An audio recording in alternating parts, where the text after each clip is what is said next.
Here is a 2024 Toyota Corolla SE hatchback in ice cap exterior with the sport fabric interior. New this year, they have a exterior package trim that will give gloss black elements for the whole roof to give a two-tone similar to the XP package that is exclusively offered to Alabama, Georgia, Florida, North and South Carolina, but with this package you can get it all over the United States. I'm Anthony from Hawkeye Rides, and I'm going to explain some of the different trims, comparing it to the GR and comparable rivals with some pros and cons and problems that I find with the vehicle, starting with LED headlights and daytime runnings. That's standard. The XSE gets LED fog lights. The GR is going to have a lot more aggressive front fascia. You'll have the side air curtains that are functional for a 4-piston setup for the front, ventilated and slotted for the rotor. So it is all performance oriented. Here you get the look.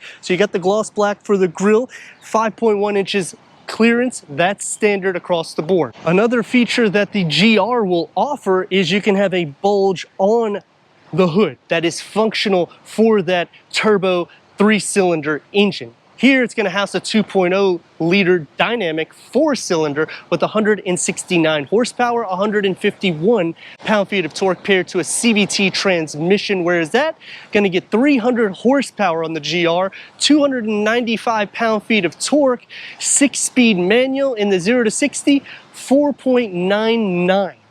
It's pretty quick considering it's a 172-inch long vehicle. It's one of the shortest in class, and that will add more dynamics to this suspension, but standard is a McPherson strut front and a multi-link rear, which when you're comparing it against the Mazda 3 hatchback, they changed the rear to a torsion beam. So even if you get the base or the SE trim and you add that styling for the roof, the mirror caps, the lower rocker, and the rear spoiler to have the two-tone where it'll be all gloss black, it's going to look more dynamic, and you'll have the ability to take more corners, and you're achieving 32 mpgs to the city, 41 mpgs for the highway.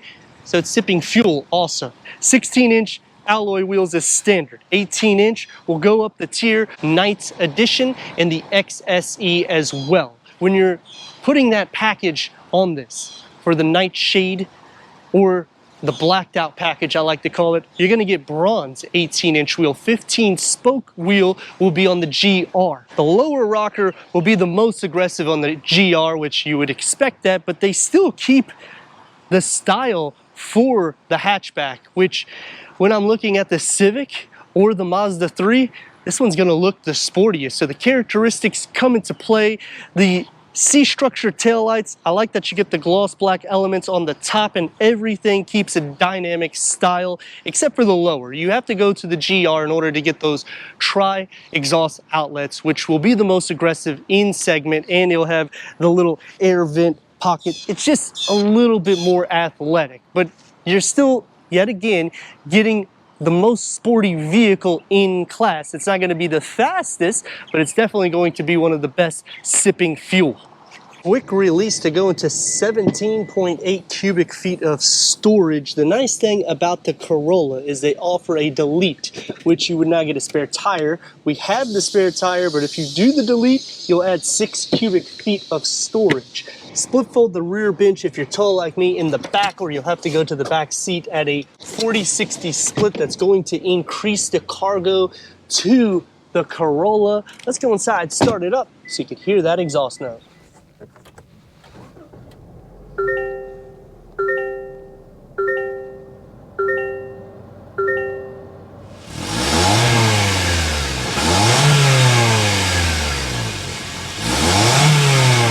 Sport fabric bucket seats with 6-way manual adjustment for the driver, 4-way manual adjustment for the passenger. Heated seats and soft tech will be on the XSE. Headroom and legroom, even though this is a smaller vehicle, the width of it is still pretty large, and the footwells are as well because the center cluster is also smaller. You have driver modes in which you'll have 3: Sport, normal, and eco on the 4.2 display for the driver gauge cluster. It will go through your settings for Toyota Safety Sense 3.0. It includes pre-collision system with pedestrian detection, full speed, range, dynamic radar, cruise control, lane departure alert with steering assist, lane tracing assist, roadside assistant, automatic high beam, and proactive driving assist. With a standard 8-inch touchscreen with wireless Apple CarPlay, Android Auto, Sirius XM, AM, FM, streaming Bluetooth audio. Reverse will have the lines, they do not move. Automatic climate control, dual climate control is only on the XSE. I do like how the dash bulges out because it has more of a sporty style for the Corolla with the satin aluminum that runs around the top tier, and it carries on onto the driver's side with a 3-spoke steering wheel. We have adaptive cruise control, lane keep assist. You can option blind spot monitoring, rear cross traffic alert. The paddle shifts going into the gloss black, and you get the two-tone. QI wireless charging pad is an option for all trims. Auto hold. Armrest will be pushed back, but it is soft to touch. Opens up, and it's a pretty deep storage pocket with a 12 volt and a USB. It's just not so wide.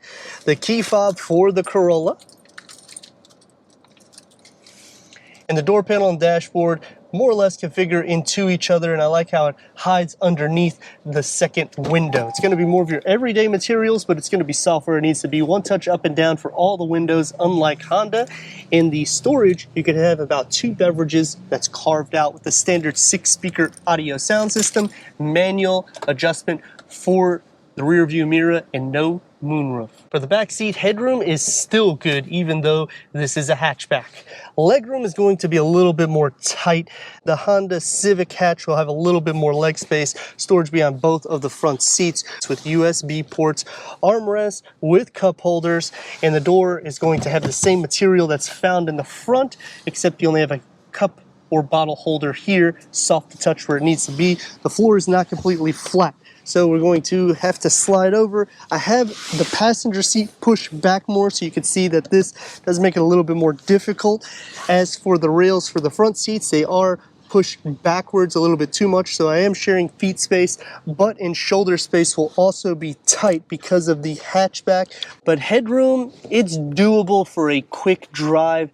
The back seat is going to be more spacious when you get into the Honda Civic hatch. 2.0 liter 4-cylinder, 169 horsepower, 151 pound-feet of torque. How does that come out? Well, here it is.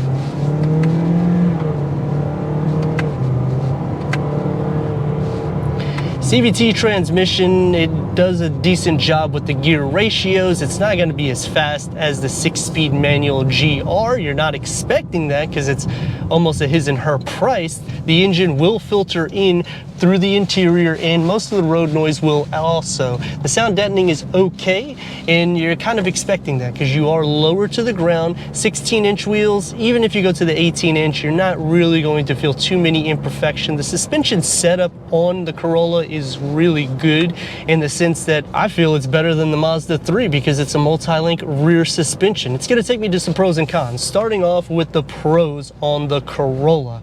You get a lot of standard features. Toyota Safety Sense 3.0. The disadvantage or the con is you have to add the blind spot, which is an option. The pro is you can option things like a QI wireless charger even in the SE trim. And the best pro, I would say, is having that two-tone for this year. That's what's new, so it will capture all of that sporty essence from the GR without that 3-cylinder turbocharged engine that has over 300 horsepower. Some other pros: wireless Apple CarPlay, you have plenty of visibility, and for maneuverability, I mean,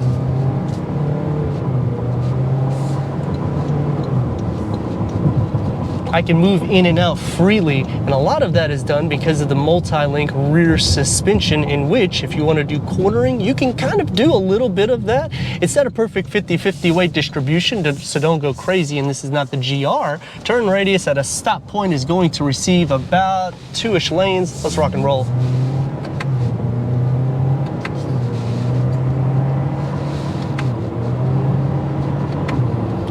Now, when you are in normal or eco, you will feel a difference. So switching it into sport, the vehicle will go down a little bit more so, or up on the RPM, I should say. So the ratio will change in which you can get a little bit more performance out of it for the daily use. I would say the biggest con with these vehicles, or the biggest problem, is that they're smaller engines. Even though it's 3,060 pounds curb weight, it would be nice to see 200 horsepower standard across the board, because you're getting 300 on the GR, which shows how much power you can get with a smaller vehicle, which in the GR, it's a completely different engine, but you're getting 300 horsepower, so you don't need a lot to make the vehicle have the motivation. Taking it to the rivals, the Civic will have the most interior space for the back seats. Here you have the option to take out the spare tire to give you an extra 6 cubic square feet, which you cannot do any of that with the Honda or the Mazda. The Mazda will have the most blind spots. This you'll have the ability to option, very similar to the Mazda 3 hatch, where you're going to have storage behind both of the back of the front seats and up and down for all the windows, opposed to the Honda where you typically only have down for all of the windows. Digital gauge cluster is only going to be on the XSE. When you go into the GR, then you're basically unlocking a lot of different worlds. The 8-inch screen is a little bit of an eyesore where it's at. They could have reconfigured this with the air vents underneath the dash, and you would have still had the same feel of the air going throughout the vehicle, and the 8-inch would have been more flush. Not a huge fan of the way it stands up, but I like the sports style that they capture in the interior, and they keep the same characteristics on the exterior. Yes, it's not going to be a GR Corolla by any means, but when you option that new night package, it will make it look a lot more sporty. But let me know your thoughts in the comments. And if you're new to the channel, consider subscribing. Check out the next video, merchandise, website, and Instagram. Leave a comment and a like. And I'd like to thank Stadium Toyota for giving us this 2024 Toyota Corolla SE hatchback for our car review.